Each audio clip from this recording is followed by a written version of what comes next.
Welcome to Catholic News Roundup. I'm Christine Niles, back from my pilgrimage. So much news to cover. Today's March 27th, 2026. Here are this week's top stories. It's official. Archbishop Fulton Sheen will be beatified in September. On Wednesday, the Solemnity of the Annunciation, the Vatican announced the date set for the ceremony as September 24th in St. Louis, Missouri. This comes after years of delay owing to litigation against the Archdiocese of New York, which had refused to hand over his remains to the Diocese of Peoria, Illinois, the diocese that had launched his cause for canonization. We reported extensively on the lawsuit, which was brought by Sheen's niece, Joan Sheen Cunningham, who, after 3 years, won the lawsuit. We were on the scene during Sheen's disinterment from St. Patrick's Cathedral on June 27, 2019, and exclusively got the only video footage in the world of his removal, what you're seeing right here.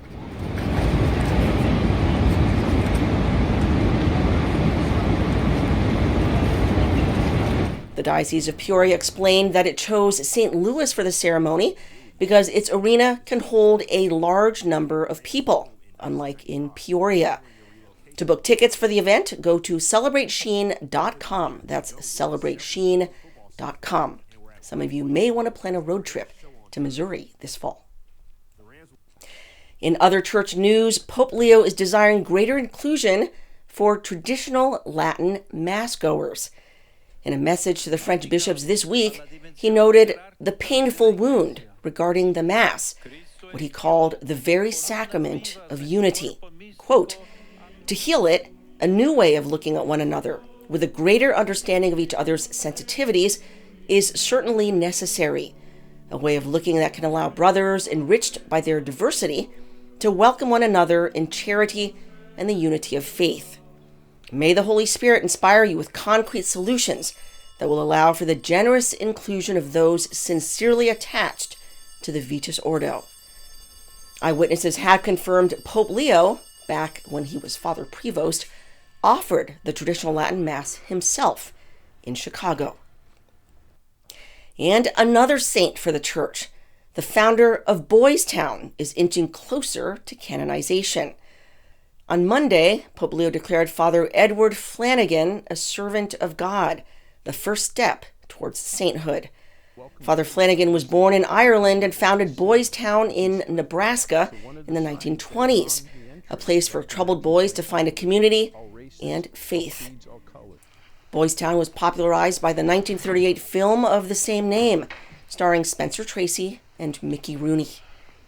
During his life, Father Flanagan cared for more than 6,000 boys and inspired the founding of nearly 90 other programs for youth across the globe. And in pro-life news, a notorious abortionist is dead. Kermit Gosnell died 2 weeks ago in Pennsylvania State Correctional Institution at Huntingdon. He ran the infamous House of Horrors, where he's convicted of killing babies born alive after botched abortions by using scissors to cut their spinal cords. He was convicted in 2013 and sentenced to 3 consecutive life sentences without parole. It's believed he killed thousands of babies over the course of his practice. Journalist Anne McElhenney, who once interviewed the abortionist, said, quote, "Meeting Gosnell was one of the few times in my journalism career that I felt I was face to face with evil." Illinois Right to Life is demanding that the governor implement safeguards to protect women, reinstating regular inspections of abortion mills. In other pro-life news, the UK's House of Lords has voted for abortion up till birth. On Wednesday, members voted 185 to 148 in favor of removing women from a criminal law punishing late-term abortions. While doctors and other parties remain liable, a mother could kill her own child up till birth without penalty. Polling shows that only 1% of women in the UK support abortion up till birth. The bill now returns to the House of Commons for final changes and still has to get formal approval from the monarch, who's expected to ratify it. Also in the UK, Catholics are asking bishops to consecrate Britain to the Sacred Heart of Jesus. A petition is circulating asking the bishops of England and Wales to entrust their land to the Sacred Heart. Quote, "Our nations have a storied history of faith, yet today many feel adrift. We believe that by formally placing our lands, our families, and our future within the heart of Christ, we can spark a true spiritual renewal." To sign the petition, click the link in the description. Transgenders are officially banned from the Olympics. The International Olympic Committee adopted new rules Thursday, conforming to President Trump's executive order on sports ahead of the 2028 Los Angeles Games.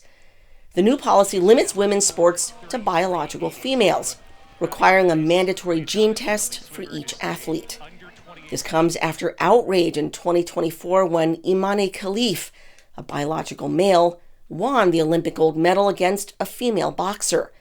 While Khalif claimed to be female, he later admitted he has male chromosomes and elevated levels of testosterone. A celebrity gossip columnist had a miraculous encounter with God. Perez Hilton, an openly gay man, launched to fame through his blog peddling Hollywood gossip. He recently spent 21 days in the hospital. One of the most special things about this experience is that God presented himself to me. It was not a feeling. God presented himself to me. And I grew up Catholic. I was baptized, had my communion, confirmed, went to Jesuit school for 7 years, but I was never a believer until now. God presented himself to me and then did something that I could only call miraculous. And I was very lucid. It was real. And this has been life-changing. I'm so grateful. I'm excited to start taking the kids to church every week and to just know that God is real. I had my heart open before. I wanted to believe, and I don't have to hope to believe. I know now. And turning to the war in Iran, there's a 1,000% increase in conscientious objectors. This from Mike Preisner, head of the Center on Conscience and War, who confirmed the numbers for March, noting that at least one new service member contacts his group daily. Reservists are voicing concerns about reasons for going to war, with a number citing lack of clear strategic objectives, and others saying they don't want to die for Israel. Some have also cited the U.S. strike on Menab School that killed more than 175 civilians, most of them children, as a reason to refuse to fight in the war. An investigation concluded the accidental strike was likely owing to outdated intelligence. Troops are also expressing reservations over a U.S.-Israel alliance after witnessing what Israel did to Gaza, killing more than 70,000 civilians and devastating infrastructure.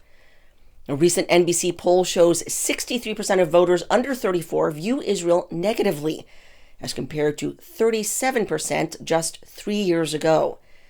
Preisner's group is now sending out expedited conscientious objector applications for Army, Navy, and Marines personnel told they'll be deploying soon. Pope Leo has been highly critical of the war, renewing his calls for an unconditional ceasefire, saying that, quote, "Death and pain caused by these wars is a scandal for the entire human family."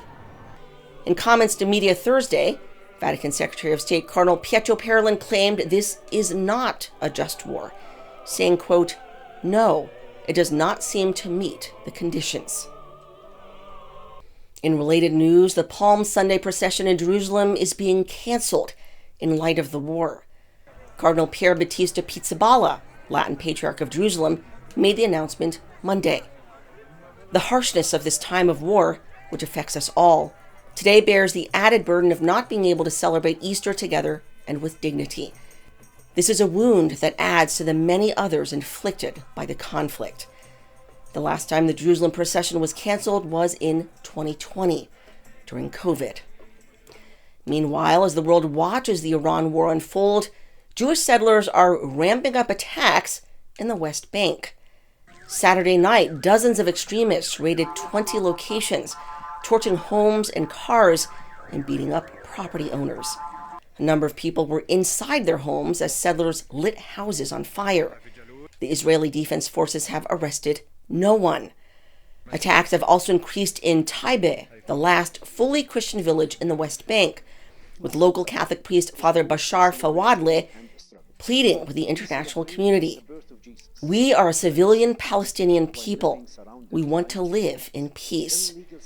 According to Father Fawadleh, settlers entered a stone quarry in western Taibe and raised the Israeli flag and recited Talmudic prayers. Auxiliary Bishop William Shamali of Jerusalem is speaking up on behalf of Palestinian Christians. But now there is more expansion of the settlements and more aggressions from the side of the settlers.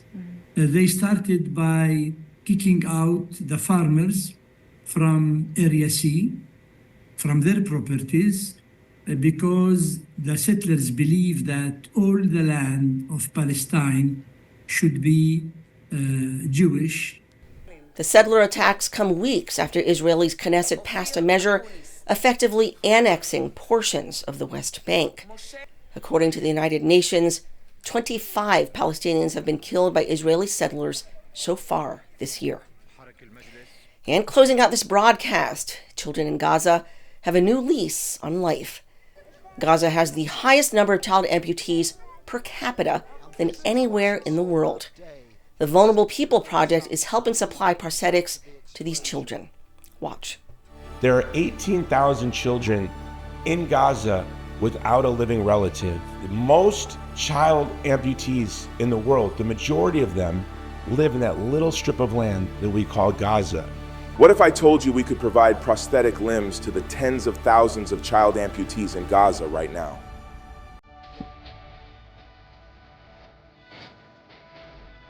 Through the integration of 3D printing technology, enabling the production of affordable, high-quality, and accessible prosthetics for Palestinians in the West Bank and Gaza.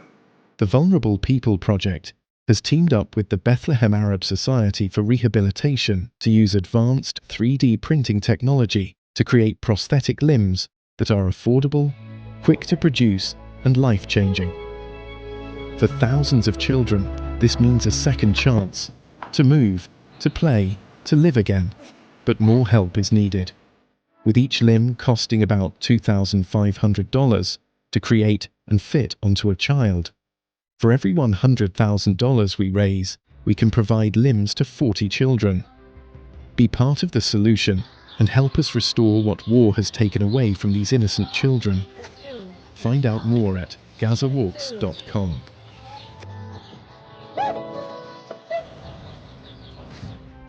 To learn how to help, go to GazaWalks.com. That is GazaWalks.com. I hope you'll give.